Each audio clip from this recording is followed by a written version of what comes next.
Today I'm going to show you how to fix your missing hip internal rotation, even if you're somebody that's been working on your hip internal rotation, doing a lot of mobility drills, and you have little to no results to show for it.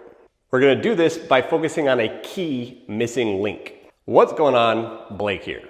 So I've made tons of videos about restoring hip internal rotation by focusing on mobility drills. Motion is lotion.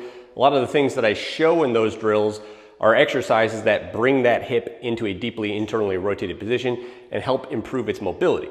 If you're missing hip internal rotation, that's probably going to make your hips, knees, and low back feel a lot better because missing internal rotation can cause issues in those regions. If you haven't seen my videos on hip internal rotation where I show you the best drills, the best self-assessments, make sure you check out the caption beneath this video because I'll link all my best videos there.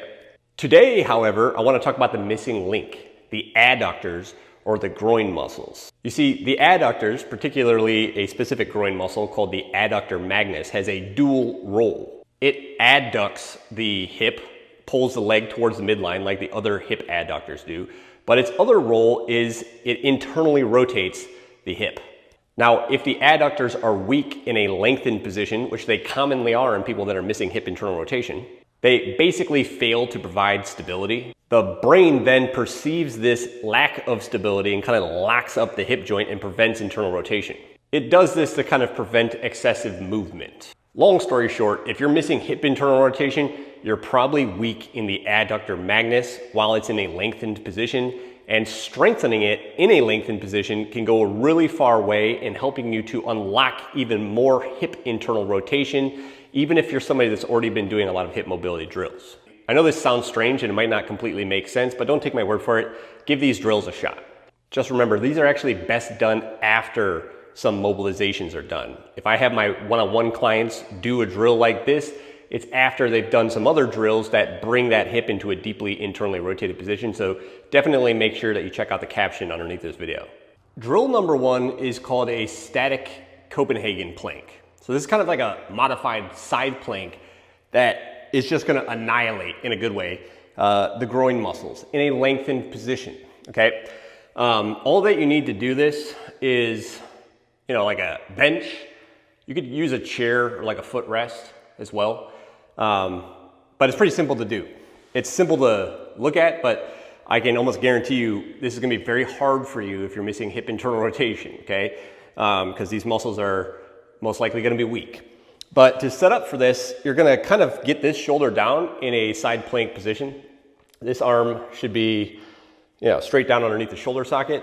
You're going to extend your leg out like this, post it on the bench, and then you're just going to raise your hips up so that your body is straight. Okay, like this. This bottom leg is completely floating. Okay, it's not really involved in the exercise. What I'm doing is I'm isometrically turning my obliques on this side, but I'm also massively using those groin muscles here on the right side. They're isometrically working to keep my body upright.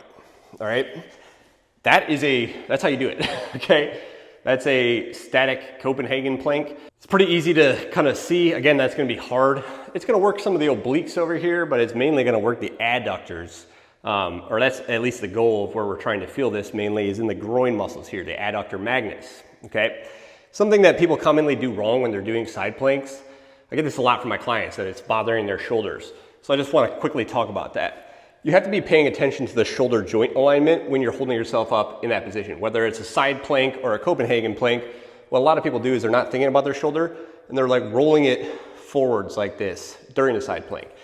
You can get a lot more comfort from a side plank in the shoulder if you think about pulling the humerus back like that, keeping it plugged into the center of the joint socket like this while you're holding yourself up and supporting yourself on that arm, okay? You can kind of just consciously think about that. That would just be some advice that I would give you kind of preventatively if side planks or this motion is really kind of bothering the shoulder that's on the ground. So that is a static Copenhagen plank. All right, that is definitely something I'd encourage you to start with for like a month, kind of based off of the difficulty. If that was really hard for you to do, definitely just start with the isometric, okay? However, what I'm going to show you now is the progressed form of that, which is a dynamic Copenhagen plank, okay? And this actually has even more benefit as it relates to restoring or helping to restore more internal rotation, because it's with this version, the dynamic Copenhagen plank, that we're really getting into that lengthened adductor position, okay? The adductor muscles pinch the legs together. The more open your legs are, the more they get lengthened, and it's in that lengthened state that the adductors are commonly weak when there's missing hip internal rotation. So this version is definitely harder. It's a progression. Wouldn't recommend starting with this. Definitely just get used to the Copenhagen plank first. But this is something that I typically would have clients move into after about a month of practicing the static Copenhagen plank very regularly, a couple times a week. So to do the dynamic Copenhagen plank, same position, kind of same setup, all right? So you're gonna get here. Again, top foot up. This leg can be up here like this. I like to kind of just bring it up like this, so it's kind of like out of the way, but it doesn't really matter because this leg's not really working. But to do the dynamic version of this, we're gonna basically just move, okay?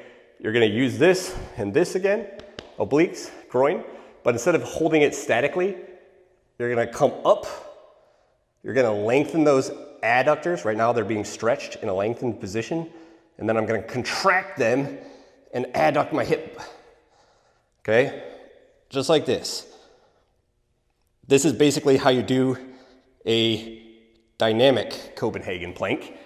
And that one's gonna be really hard, okay? When I first did this, it just wrecked my adductors real bad because I was very, very weak in them. And I do have some hip internal rotation issues myself.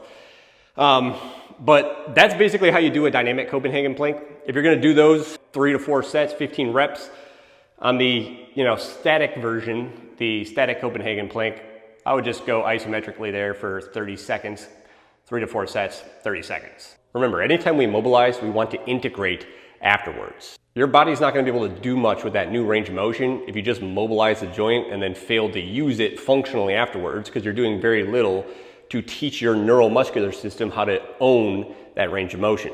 That's why the 2 drills that I showed you today are best done after you've done some traditional hip mobility kind of drills. 90-90 stretching, hip internal rotation, pails and rails, and the other stuff that I talked about in the other videos in the caption below.